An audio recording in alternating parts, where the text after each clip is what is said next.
even the pig, elephants and serpents and all kinds of animals, which we actually see in our daily life. So we take care of them, dogs or cats or cows. Essentially, we worship, as I said, we animal. In our practice, for example, my mother, when she cooked the meals from early morning, she would keep one chapati, which is just a flat bread, one for the dog, one for the cow, and one for the Brahmin who would come and visit in the morning, because that's what the Brahmins did. They went around and talked to their disciples, and took diksha, or took the what do you call it? Diksha is blessings, and at the same time teachings of the philosophy. So, if we say that Hindu religion there is one such thing, no, there are many things within Hindu philosophy. So we don't just worship one. We have Lord Ganesha, which is who is the son of Lord Shiva and Parvati, which has a head which is elephant, and the body is of a human being. So you see, there are anomalies, but that at the same time, there are creative thinking that brings both the animal and the human beings close together. We can go into the philosophy of it, but then I think because of shortage of time, and I'm just trying to describe these things in brief.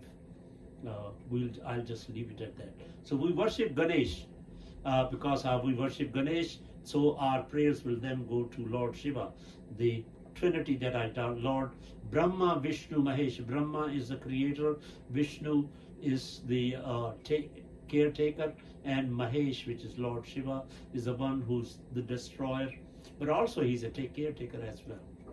So that's our Trinity. So everything flows from those three gods that we have imagined. Cool. So since this is for my palliative care management class, we're just going to move on to some more questions about death and dying. So what are some of your beliefs and practices surrounding death and dying? In the Indian or in the Hindu philosophy, the death and dying is a kind of a continuous circle. That human body has Atma, the spirit, and that never dies, which is actually has been described in the Gita.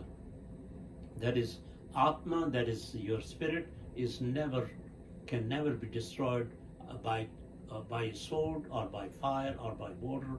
It always lives. Human body is nothing but the carrier of that spirit. And also, we believe that we are going to come back into this earth over and over again until we have done our job in a way that has helped the humanity, and that I have not done anything to hurt anybody, any creation in this on this earth, and that's when I'll achieve moksha. Moksha means that I'll never come back into this body again, that I've now fulfilled my mission on the face of this earth and I'm gone. So the birth and death, they have that kind of a meaning. It's not taken too seriously, in the sense of that, as we say, if you're born, you're going to die. So you reconcile with this philosophy that this is what's going to happen. So there is nothing to mourn about it. Mourning is something, even though as human beings we do mourn, but the philosophy says no, you should not mourn the death of a human being, because it's inevitable. This death is inevitable, and it's going to come in one form or the other. So they take the whole thing very philosophically, which I've experienced with my own father, because just a few hours before he died, he was conscious. He sat down, and all the children, grandchildren, they were around him, and he talked about it, and he remembered the things, good things, and then he folded his hands and he said, "Now you go, you leave me, I'll be gone." And that night, around 1 o'clock, he died. The talk occurred around 6 o'clock in the evening.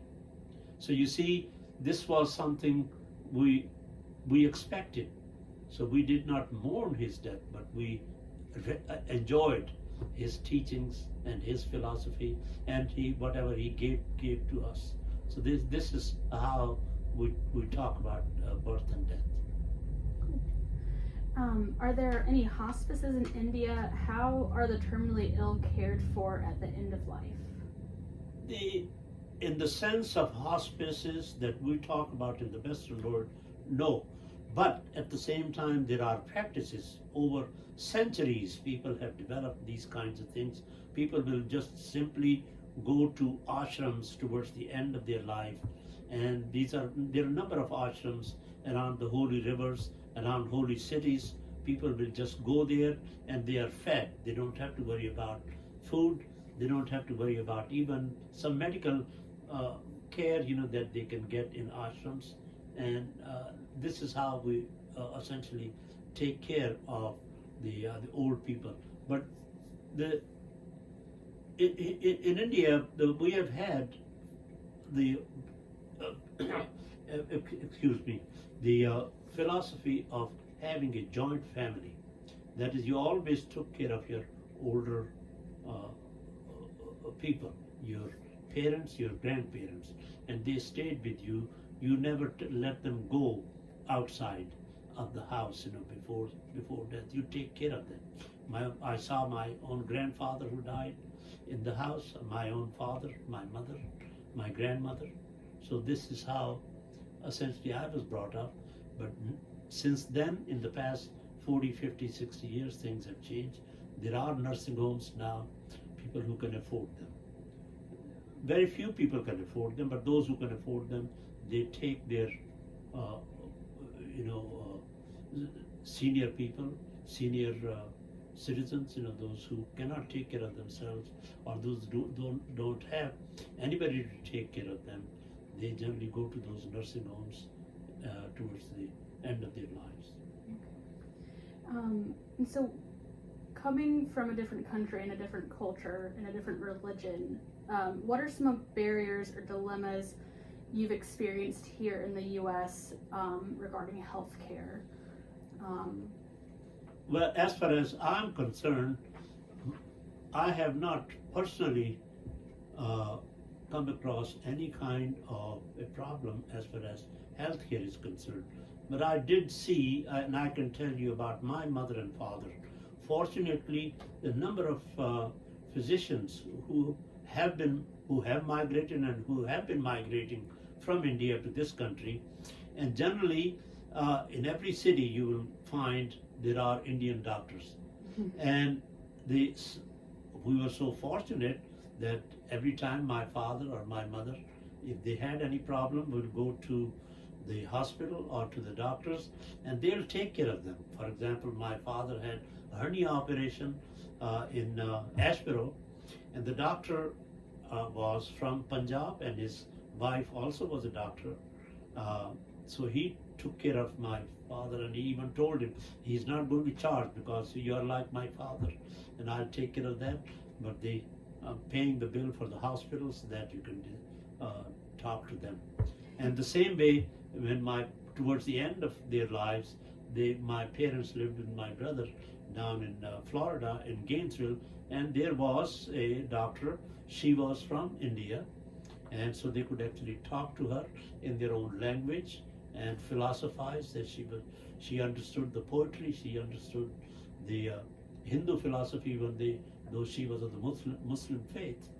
And even towards the end, when he had the final, the last days of his illness, he had developed kidney problems, and she took care of it, and she actually told him what the problem was, that if he would like to go to hospice, he says no, he wants to go home, and that's where he died.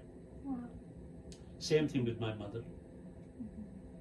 It's good to hear that you've had good experiences, that your family has Yes. had good experiences, Yes. because I feel like so often there is a cultural barrier or an unawareness among healthcare workers as to the culture that we're providing for, and it's good that we have, that you can still find that community here, even in your most vulnerable states of illness and being. Yeah. Or even in remote corners, as a matter of fact, you find them. Well, fortunately for me, my own son-in-law is a doctor who took care of me. Yeah, that's awesome. And so for the last question, do you mind doing the like a traditional prayer or chant for us? Yes, we have what we call Gayatri Mantra. Gayatri Mantra is the mantra which we chant in the beginning as well as at the end of any task, that we do. And they're nothing but in the praise of the Lord God, whichever God or Lord you think. That doesn't name it, but it's actually what it does, that it says that you are my friend, you are my brother, you are my father, you are my mother. Om Bhur Bhava Swaha Tat Savitur Vareniyam Bhargo Devasya Dhimahi Dhiyo Yo Na Prachodayat. Om Bhur Bhava Swaha Tat Savitur Vareniyam Bhargo Devasya Dhimahi Dhiyo Yo Na Prachodayat. And then the other part of that is Tvameva Mata, that's what the father, mother.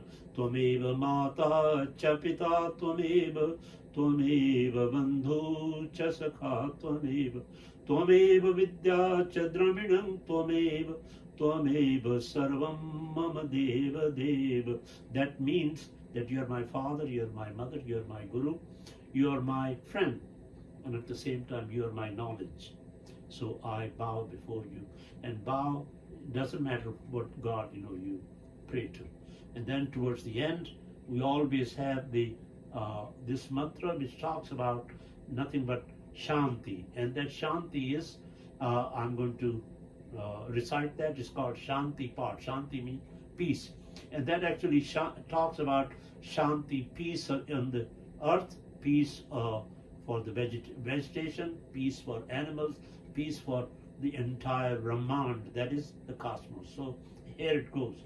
Om Dev Shanti Antarikshagvam Shanti Prithavi Shanti Rapa Shanti Roshadhaya Shanti Vanaspataya Shanti Vishve Deva Shanti Brahma Shanti Sarvagvam Shanti Reva Shanti Shanti Sama Shanti Redhi. Om Shanti Shanti Shanti Om. Om is the very first word that comes out of a child when the child is born. Because when the child is born, it says Om. So that's what we use, because that actually clears your lungs. And if you recite that, and if you take it, and chant it very slowly, just the Om, that makes you feel, or takes care of the stress at the same time.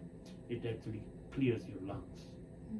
Cool, awesome. Well, I really appreciate all of this. Yeah. Thank you so much, and I love you. I hope you can transcribe it and then get rid of the